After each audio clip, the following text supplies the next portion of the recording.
Hi, sir.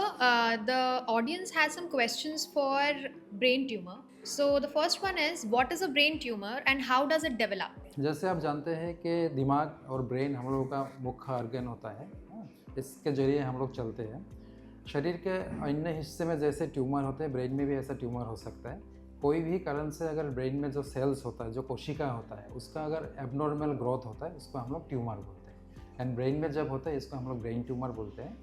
Brain tumour होने का कोई ऐसा मुख्य कारण अभी तक पता नहीं लगा, बट जब आपका उम्र बढ़ता है या रेडिएशन एक्सपोजर होता है या कभी-कभी कोई भी रीज़न से आपका जीन्स में म्यूटेशन होता है, तब ब्रेन ट्यूमर हो सकता है। और कभी-कभी सिंड्रोमिक ब्रेन ट्यूमर होता है जो जेनेटिकली डिटरमाइंड होता है। So, can small or frequent migraines be a sign of a brain tumor? Yes, this is a very relevant question. Actually, the symptoms of migraine and the symptoms of tension headache and the symptoms of headache because of brain tumor is different. A physician or a neurologist can detect it, but for a layman, every headache is a headache. So sometimes it is very difficult to differentiate it. And if your headache usually comes in the morning hours and it is related with or associated with nausea or vomiting, or if it is associated with any numbness or paralysis of any of your limbs or decrease in vision, then you should think that you are having brain tumor and you should go to the neurologist and check it out. जैसे कुछ दिन पहले एक lady आई थी, she was 36 years old and she was having migraine since last 7 years.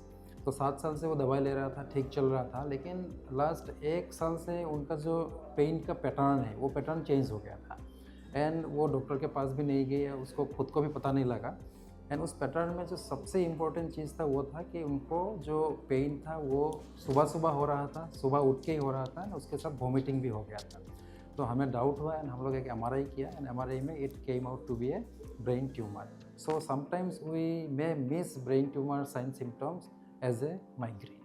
So you have to be very careful, and if any change occurs, you should see a neurologist. So, brain tumor हमेशा cancerous होता है या फिर it can be non-cancerous? Yes, this is a very important question. We think that every brain tumor is cancerous. It is not like that. In our brain, maybe 120 to 150 numbers of brain tumors are there, and half is not cancerous. It is we call benign tumors. मतलब अगर इस tumour को हम लोग दिमाग से एक बार surgery करके निकाल दें तो भगवान ने आपको जितना दिन ज़िंदगी दिया था उतना दिन ज़िंदगी पाने का संभावना है। So, sir, अगर brain tumor cancerous है, so can it affect your intelligence after surgery? Yes, हम लोगों का जो ब्रेन है, ब्रेन इज़ 1.5 किलोग्राम का एक ऑर्गन है। इसमें डिफरेंट एरियाज़ होता है, अलग अलग एरियाज़ होता है, अलग अलग एरिया का फंक्शन अलग अलग होता है। जैसे मैं ये लेफ्ट हैंड चला रहा हूँ, इसका जो एरिया है that is in our right hand side, इस जगह में होता है। जो मैं बोल रहा हूँ उसका समझने का, बोलने का सेंटर लेफ्ट साइड में होता है, इस जगह में होता है। कैलकुलेशन का एरिया है वो थोड़ा पीछे की तरफ होता है। तो हम लोग का ब्रेन ट्यूमर किस लोकेशन में होगा, उसका साइज़ कितना होगा, उसके ऊपर डिपेंड करके आपका जो फंक्शंस है उसमें इफेक्ट आता है।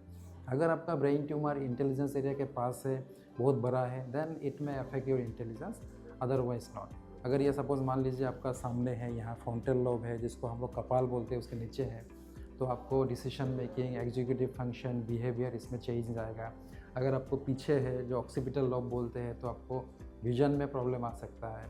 अगर आपका स्कल का बेस में है जैसे पिट्यूटरी ग्लैंड बोलते हैं तो आपको हार्मोन्स का प्रॉब्लम आ सकता है।